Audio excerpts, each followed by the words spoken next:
आज का वीडियो है आर्थिक घटनाक्रम वित्तीय वर्ष 2020-21 के चतुर्थ द्वैमासिक मौद्रिक नीति की समीक्षा। आरबीआई के गवर्नर शक्तिकांत दास की अध्यक्षता में दिसंबर के प्रथम सप्ताह में की गई और नीतिगत दरों में कोई परिवर्तन नहीं करने का फैसला किया गया।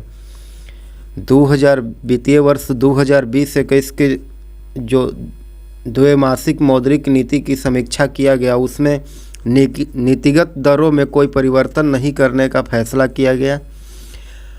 आगे प्रमुख बैंकिंग दरें और दिसंबर 2020 तक की स्थिति। रेपो दर दिसंबर 2020 तक 4% रहा और रिजर्व रेपो दर दिसंबर 2020 तक 3.35% रहा और बैंक दर जो है वह दिसंबर 2020 तक 4.25% रहा और नगद आरक्षित अनुपात यानी CRR का स्थिति जो है वह दिसंबर 2020 तक 3% रहा और वैधानिक तरलता अनुपात SLR का जो दर है वह दिसंबर 2020 तक 18% रहा। आगे देखेंगे मेघालय में बिजली वितरण व्यवस्था को मजबूत बनाने के लिए भारत सरकार ने ADB के साथ 13.28 करोड़ डॉलर का ऋण पर हस्ताक्षर किए हैं। मेघालय में बिजली वितरण व्यवस्था को मजबूत बनाने के लिए एशियन डेवलपमेंट बैंक के साथ 13.28 करोड़ डॉलर का ऋण पर हस्ताक्षर किया गया है।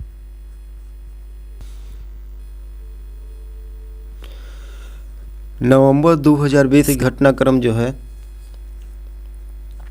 हाल ही में जारी रिपोर्ट के अनुसार चीन चालू वित्त वर्ष में भारतीय इस्पात का सबसे बड़ा खरीदार देश बन गया है और SBI बैंक ने संपर्क रहित क्रेडिट कार्ड लॉन्च करने के लिए पेटीएम के साथ साझेदारी किया है।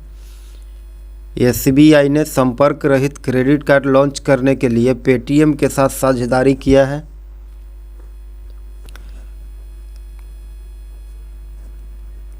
अगला है कि हाल ही में जारी रिपोर्ट के अनुसार विश्व मुद्रा भंडार में भारत 5वें स्थान पर है और भारत ने कोविड-19 अभियान प्रतिक्रिया कोष में $1 मिलियन अमेरिकी डॉलर का योगदान देने की घोषणा किया है। भारत ने कोविड-19 अभियान प्रतिक्रिया कोष में $1 मिलियन अमेरिकी डॉलर देने की घोषणा किया है और हाल ही में ICICI बैंक ने कार्डलेस EMI सुविधा शुरू करने की घोषणा किया है। LIC ने अपना पहला डिजिटल ऐप आनंदा लॉन्च किया है। आनंदा जो डिजिटल ऐप है वह LIC के द्वारा लॉन्च किया गया है और भारत में अगला है भारत में 100% इनकम टैक्स छूट पाने वाली पहली कंपनी जो है वह माइक रेडवुड बन गई है। 100% इनकम टैक्स छूट पाने वाली पहली कंपनी भारत में माइक रेडवुड। आगे देखेंगे अमेजन इंडिया ने बेंगलोर में अपना पहला all women virtual customer service खोलने का घोषणा किया है। अमेजन इंडिया ने बेंगलोर में all women virtual customer service खोलने की घोषणा किया है। अगला है कि वित्त वर्ष 2020-21 की दूसरी तिमाही जुलाई सितंबर 2020 में भारत की GDP जो है वह 7.5% की गिरावट दर्ज की गई और 27 नवंबर 2020 के NSO के आंकड़े के अनुसार विदित है कि कोविड-19 महामारी और लॉकडाउन के कारण पहली तिमाही में अप्रैल से जून 2020 तक भारत की GDP में 23.9% के ऐतिहासिक गिरावट दर्ज किया गया था और केंद्रीय मंत्रिमंडल ने लक्ष्मी विलास बैंक के DBS बैंक इंडिया लिमिटेड में विलय करने की मंजूरी दे दिया है। केंद्रीय मंत्रिमंडल ने लक्ष्मी विलास बैंक को DBS बैंक इंडिया लिमिटेड में विलय करने की मंजूरी दे दिया है।